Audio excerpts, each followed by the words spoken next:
Shalom. First and foremost, I would like to give all praise, honor, and glory unto Yahweh, Ba'ashem, Yahweh Shai, Ba'ashem, Barakakadash. Double honors to the elders and apostles of great Muslim who told us his truth. Peace and blessings to the hopefully elect 144,000 men pushing this truth and wholehearted sincerely across the four winds. I'm Yaikwab with the JMS Germany camp. I just want to do a quick lesson, because Israel has been judged. And when you think about what that means, when I say Israel has been judged, you look at the nations on the earth today and you see the state of the nations, and you see how the nations have progressed and what they have attained for themselves. And then you compare that unto every nation on this earth, and you see that there are a nation of people who are not on the same standards, who have not been allowed to accomplish as a nation of a people the same things that other nations have. So what do I mean by that? For example, when you look at China, China has a homeland. China has personal history. China has their customs and traditions. The whole world knows about the Chinese calendar and the Chinese New Year and this, that, and the third, about all these Chinese things, okay? Russia, they have their traditions and their customs. Look at Moscow, look at the buildings and their dances and vodka and all those things that they're known for, and their advancements. And Russians, they're known for the Spetsnaz and their military and all those things. Look at America. Look at what it's known for, the red, white, and blue. It has standards. It has things that symbolize what it is. Now, when you look at those nations of people, now, in America, there are people living in America that are not from America. And what do I mean by that? Well, first and foremost, the people that came to America are not from there. So the people that came and colonized and raped, robbed, and murdered, who pillaged and stole everything from the so-called Native Americans, they're not from America. They were from Germany and Great Britain and so on and so forth, and Polish and Irish, but they weren't called that according to the Bible. Okay, they were called something else. Their biblical nationality of the people that came and took over America could be called, well, not could be, but their Hebrew name, because the first language on the earth, and according to the Bible, which I'm about to get into right now, was Paleo-Hebrew. And the Lord called us all by nations, and those nations were in Paleo-Hebrew. And as these nations progressed and took over lands and other people, they were able to change history and create what they want. So that's how we have English, because they took the first alphabet and converted it and added the J's and the A-E-I-O-U's and all of these vowels and certain things to make it their own. To make the world live according to their customs. But there are a nation of people who don't know who their customs are, who call themselves lands and colors, but that's not a nationality, not according to the Bible. So let's get into some nationality, all right? Because Edom, let's look up, this is the Bible dictionary. Let's look up Edom right quick. See if because Esau, Edom, he loves to hide himself, but I know it's in here.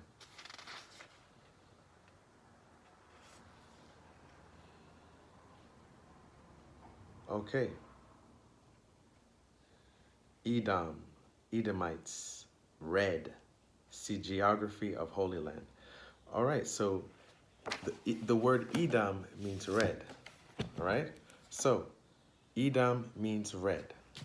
All right, so when you go to the book of Genesis, okay, in the book of Genesis, there's an account of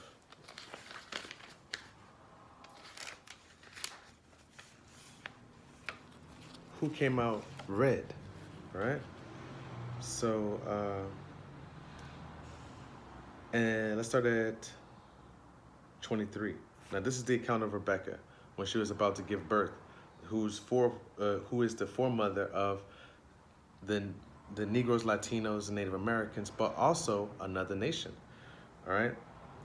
When her days were to be delivered were fulfilled, behold, there were twins in her womb, and the first came out red all over like a hairy garment, and they called his name Esau. So he was red.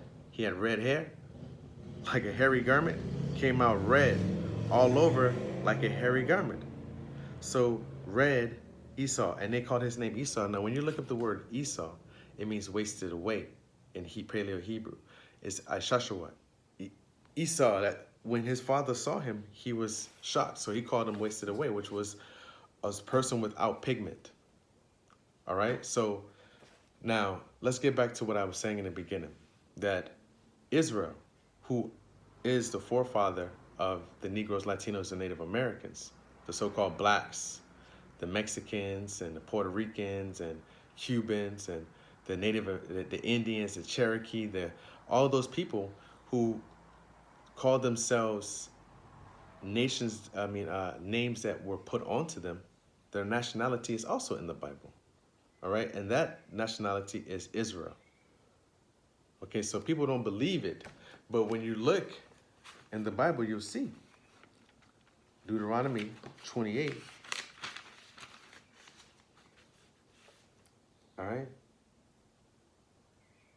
So let's read Deuteronomy 28:1, because the Lord said, and there's a headline here, the blessings for obedience. Okay? And it shall come to pass, if thou shalt hearken diligently unto the voice of the Lord thy God, to observe and to do all his commandments, which I command thee this day, that the Lord thy God will set thee on high above all nations of the earth. So the Lord told us that if we listen unto the words that he gave us, this is what Moses told the Israelites when they were brought out of slavery out of Egypt. All right? And all these blessings shall come on thee and overtake thee, if thou shalt hearken unto the voice of thy Lord thy God. You see, thy God. Not everybody's, but we'll get that later. So then he goes down to 15. So Deuteronomy 28:15. But it shall come to pass, if thou wilt not hearken unto the voice of the Lord thy God, to observe to do all his commandments and his statutes which I command thee this day, that all these curses shall come upon thee and overtake thee. A curse. Let's look up the word curse. All right? Because people think, oh, when you curse somebody out, you're saying a bad word. Let's look up the word curse. Let's see if it's in here, because I can also look it up.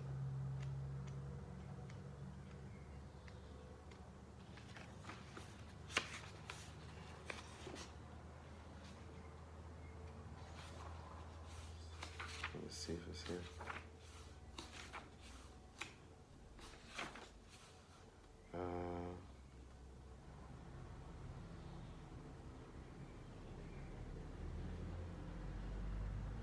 Okay, it says curse, an indirect interdict by God against man for sin, or an asking the deity to being evil or harm to the object of the curse.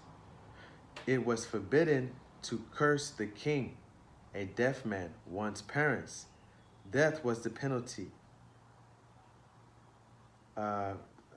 In the scripture, it is considered a virtue, is even commanded to bless those who curse you. Okay? Anathema is a Hellenistic Greek word representing the Hebrew idea for something cursed or devoted to destruction. A curse in the Bible is not the uttering of profanity. You see? Listen to what it says. A curse in the Bible is not the uttering of profanity, but the invocation of an affliction, plague, or vexation. This could be on another or yourself. Okay, so The Lord said, all these curses shall come upon thee and overtake thee, an affliction. All right. So now when you look at people who have been afflicted more than anyone, who have been afflicted and still continue to be afflicted, and people just shake their heads, like, man, that's crazy that they do that to those people, man. That's messed up, man. Just shake their heads, knowing that it's wrong, but they can't do anything about it.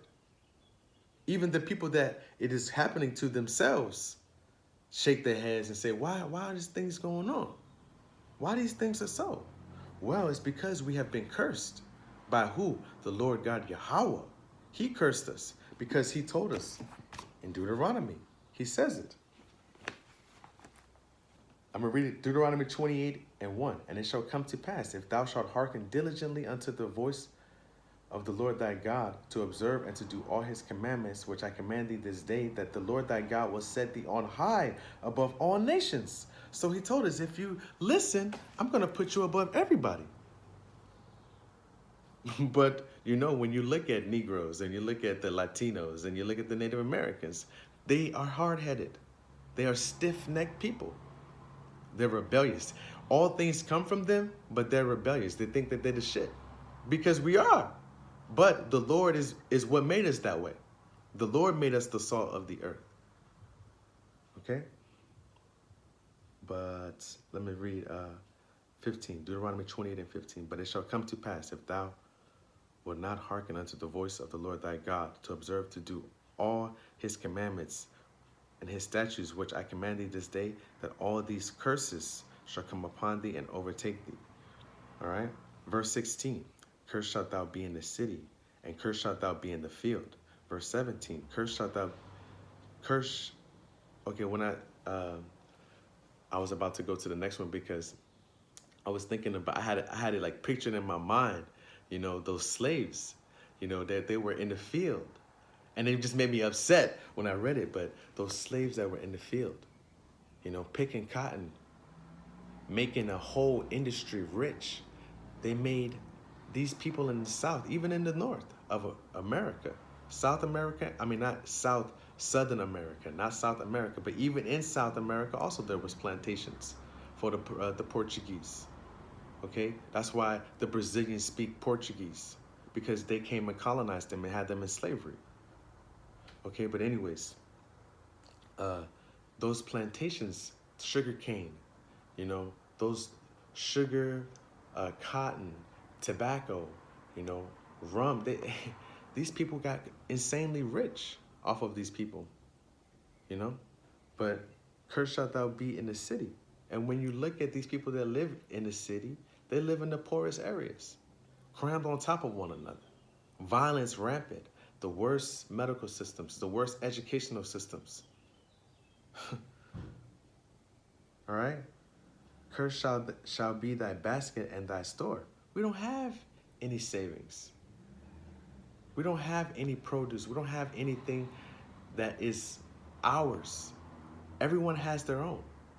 The nation of Negroes, which are the Israelite, the tribe of Judah, the Negroes, Latinos, which are Ephraim, Manasseh, Simeon, the Cubans, the Puerto Ricans, Dominicans, those people, they don't have Puerto Rico, which is called Rich Port. That's their land. No, they're not from there. That's where they migrated to. But and all those lands are raped. When you think about it, that's the point I was trying to make. All of those so-called lands that they have, Esau has come and raped, robbed, and murdered them, man. So they don't have anything. And they put their leaders in the leadership places of those places, those countries that they want. And with democracy. Let's jump down to 19. Cursed shalt thou be when thou comest in, and cursed shalt thou be when thou goest out. You see? So the Lord judges these people. He's cursing these people. Okay? Afflictions. Going through troubles, going through being murdered, going through being hunted like dogs, going through being sold. going to not knowing who you are, going through being called nigger and black and African American and being told you're 1/5 of a man in the land that you built off the back, your forefathers built. All inventions that they have came from you, from your forefathers, but you have nothing. Why is that? Verse 20. The Lord shall send upon thee cursing, vexation, and rebuke, and all that thou settest thine hand unto for to do, until thou be destroyed, and until thou perish quickly, because of the wickedness of thy doings, whereby thou hast forsaken me. You see? So we forsook the Lord, so he judged us. So let me read 2 more precepts of what judgments that the Lord sent unto us, and then we'll get to Esau's judgment, who are a nation of people on the earth, who are the red people, because we have been judged. Okay? So now it is Esau's turn to be judged. And they're doing everything to hide and try to prevent it, but they can't.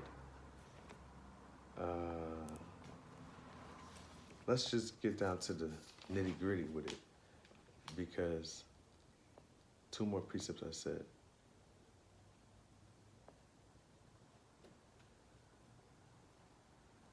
Let's read 65.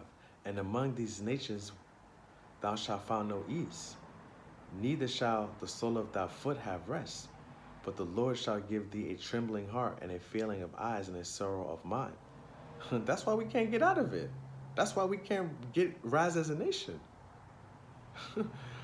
And thy life shall hang in doubt before thee, and thou shalt fear day and night, and thou shalt have none assurance of thy life. And you don't, especially as a black man living in Babylon the Great, which is so-called America, because that is not a name that was truly given to it. America comes from Americo Vespucci, all right?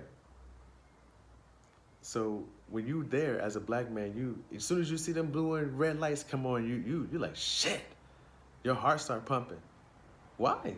Why? Because it's a curse, man. We know we're not supposed to be in this place, man. Our spirits know that we are cursed. It's our flesh that don't want to agree. You know? Let's go to verse 68. And the Lord shall bring thee into Egypt again with ships. All right? So, again with ships. What nation of people went into slavery with ships? The Negroes, the Latinos, and the Native Americans. They were all taken into captivity with ships. No other nation on the earth was shipped all around the world.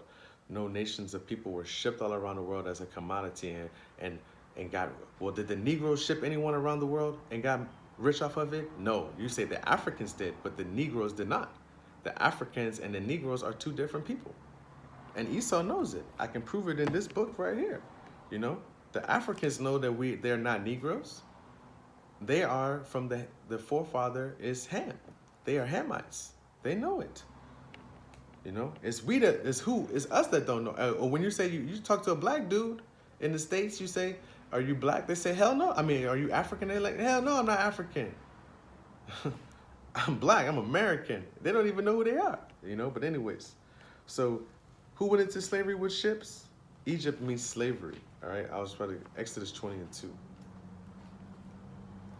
I am the Lord thy God, which have brought thee out of the land of Egypt, out of the house of bondage. Bondage means slavery, captivity, all right? So, and the Lord shall bring thee. He said he brought us out. So he's going to bring us in. So that means we were in the same people that was in Egypt in slavery. Okay? The Negroes, Latinos, and Native Americans were in captivity in Egypt. In Egypt. And we're in Egypt again. When you look at the symbolism of America, what do you see? The Egyptian pyramids everywhere. The obelisk everywhere. You know, the worship of the sun god. The Egyptians did the same thing. The stars and the moons and astrology, the Egyptians did the same thing. So did the Babylonians. You see? So we were repeating ourselves. And the Israelites have been in captivity in all these nations. All right? So now that is done, I'm going to say shalom and give it a part 2. Shalom.